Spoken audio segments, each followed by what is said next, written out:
नमस्कार, आप लोग देख रहे हैं इन्फो न्यूज। मैं हूं आपके साथ चैतन्य और नजर डालते हैं आज की सुबह की बड़ी खबरों पर। खबर में आगे बढ़ने से पहले अगर आप लोग मेरे फेसबुक, यूट्यूब या इंस्टाग्राम या ट्विटर पर देख रहे हैं तो मुझे जल्दी से फॉलो और सब्सक्राइब कर लें। पटना में भारी बारिश के बीच मुख्यमंत्री नीतीश कुमार मंगलवार को राजभवन पहुंचे। मुख्यमंत्री के अचानक राजभवन पहुंचने के बाद सियासी हलचल तेज हो गई है। राजभवन में नीतीश कुमार और राज्यपाल के बीच करीब 40 मिनट की मुलाकात हुई, जिसके बाद वह वापस लौट गए।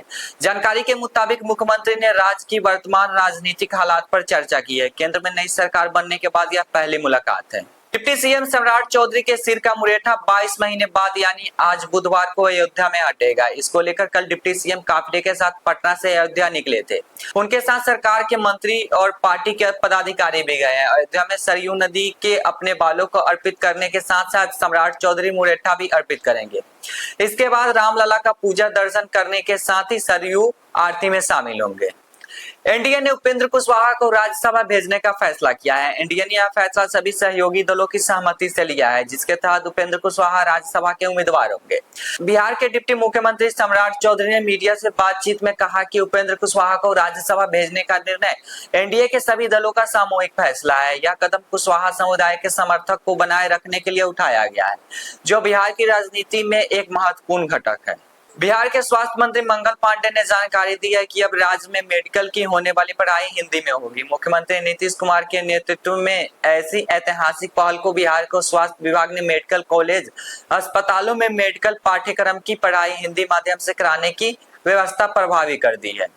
छात्रों के सामने विकल्प होगा, वो चाहे तो हिंदी या अंग्रेजी में पढ़ाई कर सकते हैं। हाथरस के रति भानपुर में मंगलवार दोपहर भोला बाबा के सत्संग के दौरान मची भगदड़ में 122 लोगों की मौत हो गई है। 150 से ज्यादा लोग घायल हुए हैं, जिन्हें जिला अस्पताल में भर्ती कराया गया है। कुछ घायलों की हालत गंभीर है। लोगों को बस और टेम्पो में लादकर अस्पताल पहुंचाया गया।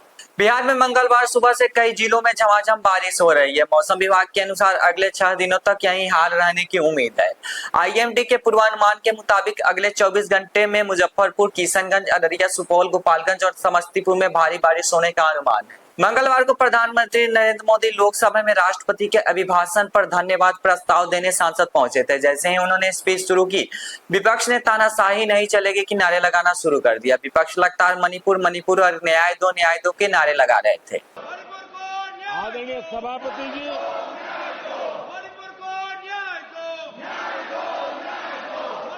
आदरणीय सभापति जी। डिप्टी सीएम विजय सिन्हा ने बिहार में बढ़ते अपराध को लेकर तेजस्वी यादव के आरोपों पर पलटवार किया। उन्होंने कहा कि बिहार में अपराधी जो भाषा समझेगी उसी भाषा में अब कार्रवाई होगी। सीएम नीतीश कुमार के नेतृत्व में कार्रवाई शुरू कर दी गई है।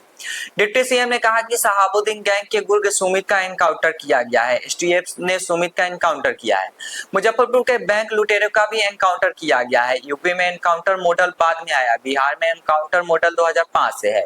यूपी में राम है तो बिहार में जानकी है। नगर विकास मंत्री नितिन नवीन ने राहुल गांधी पर जमकर हमला बोला है। लोकसभा में राहुल गांधी के हिंदू पर दिए गए बयान पर उन्होंने कहा कि उनकी सोच हिंदुस्तानी नहीं बल्कि इटली मानसिकता की है। कुछ लोग तो संसद में जय फिलिस्तीन भी करते हैं।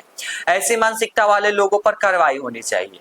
नरेंद्र मोदी ने मंगलवार को लोकसभा में धन्यवाद प्रस्ताव पर जवाब दिया। इस दौरान वह विपक्ष के सवालों के जवाब देते हुए जोरदार हमला बोला है। सदन में बोलते हुए पीएम मोदी ने बिना राहुल गांधी का नाम लिए उन पर निशाना साधा है। एक कहानी का जिक्र करते हुए पीएम ने कहा कि एक बालक 99 नंबर लाकर घमंड में घूम रहा था। उसे नहीं पता था कि वो 100 नंबर की नहीं बल्कि 543 में से है। वही पीएम मोदी ने बालक बुद्धि कहकर बिना नाम लिए राहुल पर निशाना साधा। देखे रिपोर्ट। बालक बुद्धि में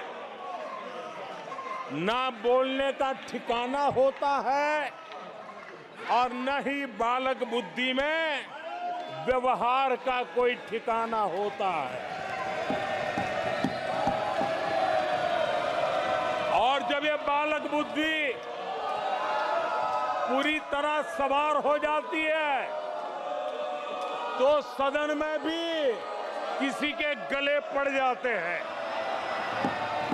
ये बालक बुद्धि अपनी सीमाएं खो देती है।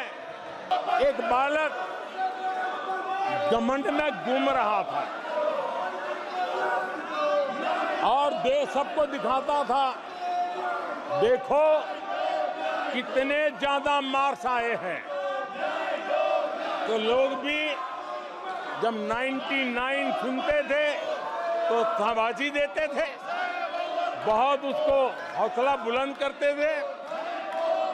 तो फिर उनके टीचर आए कि भैया किस बात की मिठाई बांट रहे हो, ये 100 में से 99 नहीं लाया, ये तो 543 में से लाया है। पूर्णिया के सांसद राजेश रंजन उर्फ पप्पू यादव ने लोकसभा में राष्ट्रपति के अभिभाषण पर चर्चा करते हुए देश के प्रधानमंत्री नरेंद्र मोदी को चुनाव के दौरान किया गया उनका वादा याद दिलाया और कोसी, सीमांचल व मगध को विशेष पैकेज देने की मांग कर दी। देखें रिपोर्ट। मेरा रिक्वेस्ट है, बिहार का विशेष राज किसी भी परिस्थिति में जो आपने पहली बार गांधी मैदान में कही थी और आरा की सभा में कही थी कि हम बिहार को अपना बनाएंगे, मेरा है, और बिहार को हर परिस्थिति में विशेष राज्य का दर्जा देंगे और विशेष पैकेज देंगे मिथिला, कोसी, सीमांचल और मगध को, हाई डैम के लिए, वहां के मक्का और मखान पर आधारित किसान के लिए, उस इलाके से बाढ़ की मुक्ति के लिए, उस इलाके के इंफ्रास्ट्रक्चर के लिए, लेकिन अभी तक उस पर कोई चर्चा नहीं हुई। जन सुराज अभियान के सूत्रधार प्रशांत किशोर ने किशनगंज में एक जनसभा को संबोधित किया। अपने संपर्क अभियान के तहत वो एक दिन के लिए किशनगंज दौरे पे थे। उन्होंने मुस्लिम समाज से अपील करते हुए कहा कि मुस्लिम समाज को याद करना चाहिए कि आप यहाँ बंगाल से मात्र 20 किलोमीटर की दूरी पर रहते हैं। जब भी मुस्लिम समाज को लगे कि प्रशांत किशोर पर भरोसा करना चाहिए या नहीं, तो मैं आपको याद दिलाना चाहता हूं कि पिछले 10 वर्ष में आपके और आपका कौम सबसे बड़ा संकट CAA NRC का आया था। CAA NRC का संकट इतना बड़ा था कि मुस्लिम समाज की महिला भी सड़क पर आ गई थी और धरना प्रदर्शन पर बैठी थी। आप याद कीजिए, CAA NRC का संकट कब रुका? संकट तब रुका जब 2 मई 2021 को बंगाल में हमने उन्हें शिकस्त दी। मुजफ्फरपुर के कोर्ट में कांग्रेस पार्टी के नेता प्रतिपक्ष राहुल गांधी के खिलाफ मुकदमा दर्ज हुआ है। सोमवार 1 जुलाई को संसद में सदन के दौरान राहुल गांधी ने हिंदुओं को लेकर टिप्पणी की थी। इससे आहत होकर हिंदूवादी नेता देवांशु किशोर ने मुकदमा दर्ज करवाया है। भारतीय न्याय संहिता की धारा 299, 302 और 256(1) के तहत मामला दर्ज कराया है। मुजफ्फरपुर के 2 घरों का बिजली बिल 1.24 करोड़ रुपए आया है। एक घर का 52 लाख तो दूसरे घर का 72 लाख का बिजली बिल है। इससे दोनों उपभोक्ताओं बिजली विभाग का लगातार चक्कर लगा रहे हैं, लेकिन इनकी समस्याओं का निदान नहीं हो रहा है। हरिशंकर मनियारी के रहने वाले हरेश कुमार के घर से 1.5 महीने पहले स्मार्ट मीटर लगा था। अभी के लिए इतना ही। देश और दुनिया की बाकी खबरों के लिए देखते रहिए इन्फो न्यूज।